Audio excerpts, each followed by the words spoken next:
जिसका मुझे था इंतजार, जिसके लिए दिल था बेकरार, वो घड़ी आ गई। आज हम बात करने वाले हैं किसके बारे में?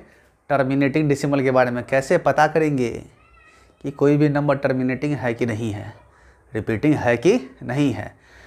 तो आज हम लोग पता करने वाले हैं किसी भी नंबर के बारे में कि वो टर्मिनेटिंग होगा कि नहीं होगा, रिपीटिंग होगा कि नहीं होगा। तो वीडियो स्टार्ट करने से पहले मैं फिर से कहूँ वेलकम, स्वागत है आपका मेरे इस चैनल साहिल एजुकेशन पे। तो आज हम लोग जो पता करेंगे, चलिए देखते हैं क्या है। तो आज हमारा टॉपिक होगा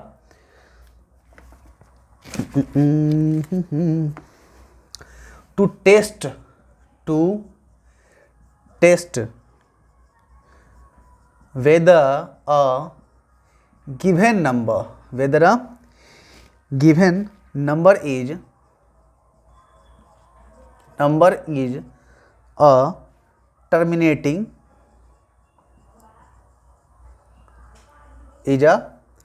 terminating or repeating decimal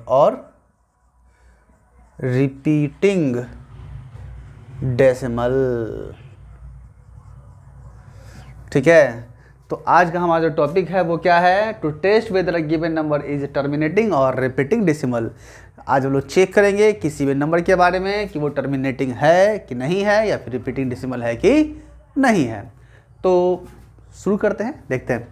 सबसे पहले हम एक चीज़ आपको बताएंगे कि किसी भी नंबर को हम लोग बच्चा में तो डिवाइड किया होगा आप लोग ने, बचपन में, सॉरी।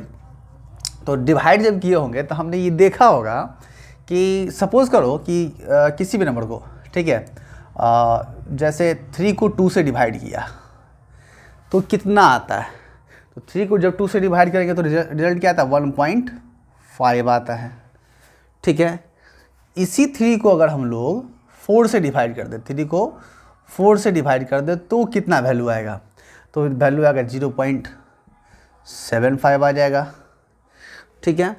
इसी 3 को अगर हम लोग 8 से डिवाइड कर दें तो कितना आएगा?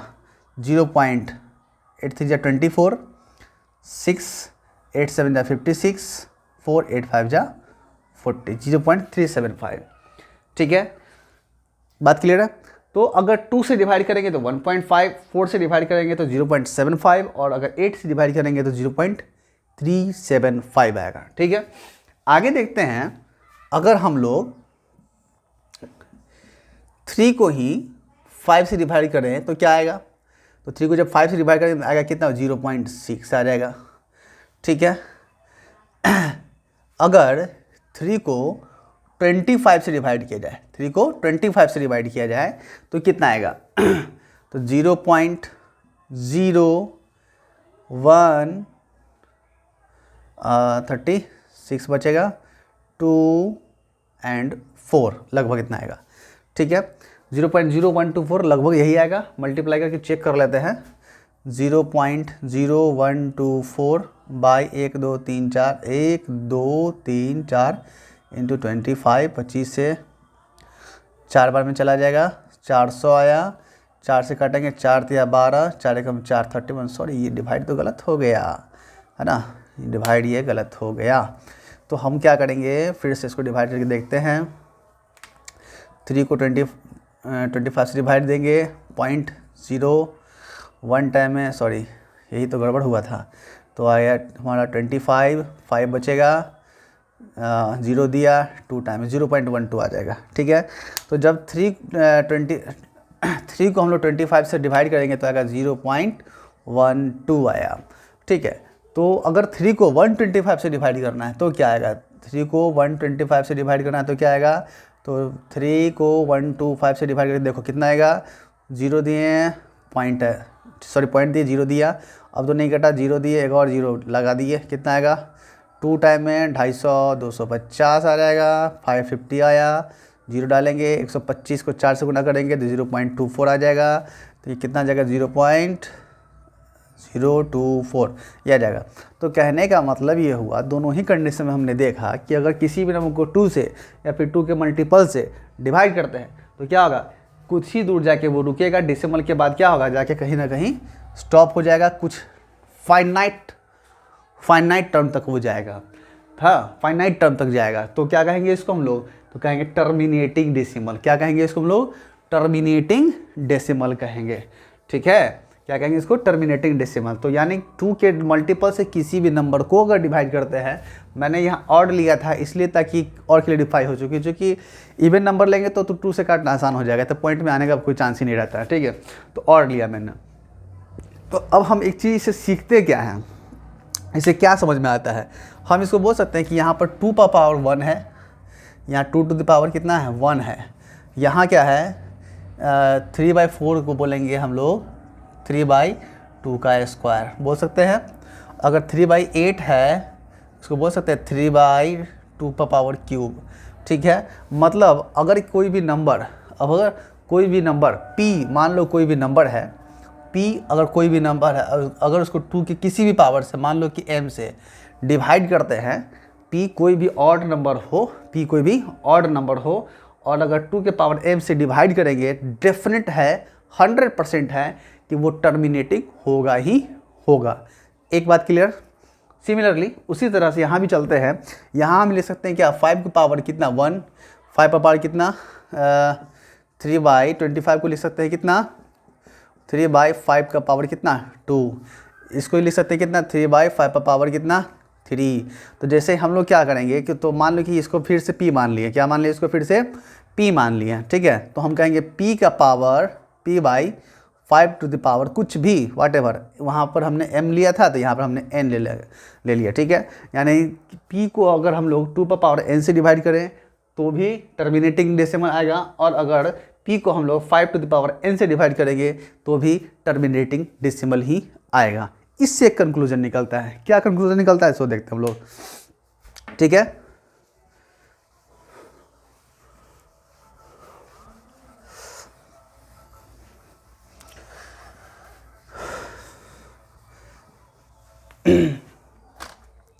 कंक्लूजन ये निकलता है कि कोई भी नंबर अगर p है, ठीक है, और q, ठीक, p/q के फॉर्म में है, कोई भी रेशनल नंबर p/q के फॉर्म में अगर होता है, कोई भी रेशनल नंबर अगर p/q के फॉर्म में होता है, रेशनल नंबर पता है रेशनल नंबर p/q के फॉर्म में होता है, जहाँ q का वैल्यू क्या होता है, 0 के बराबर नहीं होता, ठीक है। दोनों का दोनों इंटीजर होगा, पॉजिटिव और नेगेटिव कुछ भी हो सकता है। तो हम बात कर रहे हैं क्या कि p/q, तो अभी हमने जो देखा उसके हिसाब से देखा कि अगर p है और 2 का पावर n है m सॉरी, तो क्या होगा, तब ये टर्मिनेटिंग होगा। एक कंडीशन ये हमने देखा। दूसरा कंडीशन ये देखा हमने कि p है और by 5 to the power n है कुछ भी, तो ये भी क्या होगा, टर्मिनेटिंग होगा, ठीक है। तो इससे कंक्लूजन हम एक निकालते हैं कि अगर हम लोग ये करें कि जैसे मान लो कि 3 को हम लोग 2 × 5 से मल्टीप्लाई करें, सॉरी डिवाइड करें, तो कितना आ जाएगा 3/10, 0.3 आ गया। टर्मिनेटिंग है कि नॉन टर्मिनेटिंग है, तो हम इसको लिखेंगे ना 2 का पावर 1 × 5 टू द पावर 1, ठीक है। हम बोलें कि 3/4 × 5, ठीक है, करेंगे इसको तो कितना आएगा 3/4 5 जा 20। अब जब डिवाइड करेंगे तो कितना आएगा 3 को 20 से जो डिवाइड करेंगे तो कितना आएगा, सोचो, तो 0.015 ही ना आएगा। 20 से डिवाइड करेंगे 3 को 0.0, 1 टाइम में 20, 10 बचेगा, 100 5 टाइम में 0.15, सॉरी 0.15 आया, ठीक है। तो क्या हुआ कि यहाँ पर डिवाइड किया तो ये भी आसानी से डिवाइड हो गया, ठीक है। तो यहाँ पर हम लोग इसको लिख सकते हैं 4 को 2 का पावर 2 × 5 टू द पावर 1। तो कहने का मतलब ये हुआ कि हमारे पास एक कंक्लूजन निकल के आ रहा है। कंक्लूजन निकल के क्या आ रहा है, तो कंक्लूजन निकल के ये आ रहा है हमारे पास में कि अगर कोई नंबर p है, अगर कोई नंबर क्या है p है, ठीक है, और उसको q से डिवाइड करना है तो वो टर्मिनेटिंग होगा। क्या होगा, वो टर्मिनेटिंग होगा। कब होगा, जब q का वैल्यू जो होगा वो 2 का power m × 5 to the power n के बराबर होगा, ठीक है। मतलब p/q का जो वैल्यू होगा, हाँ, the value of p/q is terminating decimal, is terminating if, अगर क्यू क्या होगा 2 power n into 5 to the power n के बराबर होगा। ठीक है, देखते हैं कुछ एग्जाम्पल्स इसके बारे में हम लोग देख लेते हैं। ठीक है, फिर से बता दें हम आपको कि अगर मान लिया जाए कोई भी rational number p by Q के फॉर्म में है, p बाई क्यू के फॉर्म में है, और अगर q का वैल्यू 2 पावर कुछ भी m और इंटू 5 पावर n अगर है, तो इस कंडीशन में अगर p कोई भी नंबर हो उसको डिवाइड करेंगे तो उसका जो वैल्यू है वो 110% टर्मिनेटिंग होगा ही होगा। ठीक है, चलिए उसको चेक कर भी लेते हैं। ठीक है, तो चेक जब करेंगे तो कुछ एग्जांपल्स देखेंगे हम लोग और एग्जांपल के साथ इसको सॉल्व करेंगे। ठीक है, सबसे पहले हम एग्जांपल देखते हैं क्या कि क्वेश्चन अपने पास 21/100 है, सपोज कर लो, सॉरी 1000। 21 बाई कितना है 1000 है, 21/1000 ये रिपीटिंग डेसिमल होगा क्या नहीं होगा। ये तो बड़ी आसान सा चीज़ है, देख के लोग का देखा सर 1 2 3 जीरो है, यहाँ पर 3 डिजिट गिनेंगे बस 1 पॉइंट डाल देंगे। सही बात है, इसको तो आसानी से हम लोग देख लेंगे कितना 0.021 इसका वैल्यू आ जाएगा, तो इसी टर्मिनेटिंग निकल गया। लेकिन अब बात करेंगे अगर यही हो जाए 250 250 अगर ऐसा आ गया, अब क्या, अब ये टर्मिनेटिंग होगा कि नहीं होगा। तो हम इसको प्राइम फैक्टराइज करेंगे। क्या करेंगे, क्यू का जो वैल्यू होगा डिनोमिनेटर जो होगा इसको लोग प्राइम फैक्टराइज करेंगे। तो देखते हैं 250 को जब प्राइम फैक्टराइज करते हैं तो क्या क्या निकल के आता है। ठीक है, तो 2 से 1 टाइम में गया, ठीक है, 50 है तो 25 टाइम में चला गया, अब तो नहीं कटेगा। 2 से 5 6 7 8 है तो 3 से भी नहीं कटेगा, तो फिर 5 से काट के देखते हैं। 5 से 25 टाइम में चला जाएगा अपना, ये 5 से जाएगा कितनी बार में 5 टाइम में, 5 से जाएगा कितनी बार में 1 टाइम में। ठीक है, तो हमने क्या कहा था अभी कि कोई भी ऑड नंबर अगर है किस फॉर्म में 2 power m into 5 to the power n के फॉर्म में, तो आसानी से रिपीटिंग होगा इसका, सॉरी टर्मिनेटिंग होगा। तो इसको हम लिख सकते हैं 21/2 कितना है इसमें 1 है तो 2 टू द पावर 1 इंटू 5 कितना है इसमें 1 2 3 है तो 5 टू द पावर 3 है। अब चूंकि 2 द पावर m और n का था तो m क्या, m का वैल्यू 1 हो गया और n का वैल्यू क्या हो गया 3 हो गया, है ना। हम ये नहीं कहते कि q का वैल्यू क्या था 2 power m into 5 power n था, है ना, 2 power m into 5 to the power n था। हाँ ठीक है, 2 power m into 5 to the power n था। तो इस कंडीशन में क्या होगा, तो m का वैल्यू 1 और n का वैल्यू क्या हो गया 3 हो गया। तब कहलाएगा, तब ये जो रेशनल नंबर है ये क्या होगा, तब जो ये रेशनल नंबर है तब क्या कहलाएगा, ये टर्मिनेटिंग रेशनल नंबर कहलाएगा। ठीक है, ये टर्मिनेटिंग डेसिमल में काउंट हो जाएगा। ठीक, क्लियर है, इसको क्या बोलेंगे हम लोग, टर्मिनेटिंग डेसिमल बोलेंगे। फिर ये क्वेश्चन देखते हैं हम लोग 33/50 करके देखते हैं। ठीक है, तो आसान है 33/2 इंटू 5 इंटू 5, फिर क्या आया 33/2 पावर 1 इंटू 5 पावर 2। तब ये क्या होगा, तब टर्मिनेटिंग डेसिमल होगा कि नहीं होगा, तब ये आसानी से टर्मिनेटिंग डेसिमल हो जाएगा। ठीक है, क्लियर है, आगे देखते हैं। अब जैसे मान लिया जाए अपने पास क्वेश्चन ये बनता है कि 17/90 ये टर्मिनेटिंग डेसिमल है कि नहीं है। ये टर्मिनेटिंग डेसिमल है कि नहीं इसको देखना है। तो क्या करेंगे, सबसे पहले 90 को फिर से लोग प्राइम फैक्टराइज करेंगे तो 2 से कितने टाइम में कटेगा 45 टाइम में। अब ये कट जाएगा 3 से 15 टाइम में, फिर 3 से 5 टाइम में, 5 से कितने टाइम में 1 टाइम में। तो क्या है इसका रिजल्ट आएगा, नीचे में डिनोमिनेटर क्या आएगा इसका, तो 17/2 to the power 1 3 to the power 2 into 5। ठीक है, क्लियर है। तो अब कहने का मतलब क्या है कि यहाँ तो ये तो 2 है, क्लियर है, 5 है, ये भी क्लियर है, लेकिन 3 पर पावर कितना है 2 है यानी 9 है। हाँ, तो अगर इस दोनों की सिर्फ बात हो, इस दोनों की सिर्फ बात हो तो ये तो आसानी से टर्मिनेटिंग डेसिमल में काउंट हो जाएगा।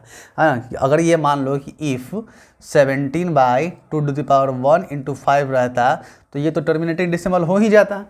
लेकिन यहाँ पर क्या 3 टू द पावर कितना है 2 है, ठीक है, मतलब 9। और अगर हम लोग 1 मिनट, ठीक है, और अगर हम लोग 70/2 इंटू 3 का पावर स्क्वायर इंटू 5 अगर हम लोग 17 को 9 से डिवाइड करते तो कितना आएगा? 9 1 जा 9, 9 2 जा 18, 9 8 7, पॉइंट देंगे, 0 देंगे, 9 8 जा 72, 9 8 जा 72, फिर 8 आएगा, फिर 0, फिर 8 बार में, फिर 72, फिर 8, फिर 8, 0 80, मतलब ये कंटिन्यूटी हो जाएगी इसकी 1.8888। तब ये रुकेगा क्या? तब ये रुकेगा नहीं, तब तक ये झुकता चलता चला जाएगा। तो ये रुकेगा नहीं, क्या पुष्पा? झुकेगा नहीं, ये रुकेगा नहीं। ठीक है, तो क्या है, तो 1.888 हो जाएगा। ठीक है, तो यहाँ पर क्या होगा? तब ये टर्मिनेटिंग होगा कि नहीं होगा? तब ये क्या कर लेगा? चूँकि Q इक्वल्स 2 × 2⁻1 इंटू 5⁻1 इंटू 3 का स्क्वायर है। तो इस दोनों के लिए तो टर्मिनेटिंग कंडीशन है ही, लेकिन ये जो बउआ आ गया इसके कारण क्या हो जाएगा? ये 3 का स्क्वायर है, सो 17/90, हाँ 17/90 जो होगा वो क्या होगा? ये नॉन टर्मिनेटिंग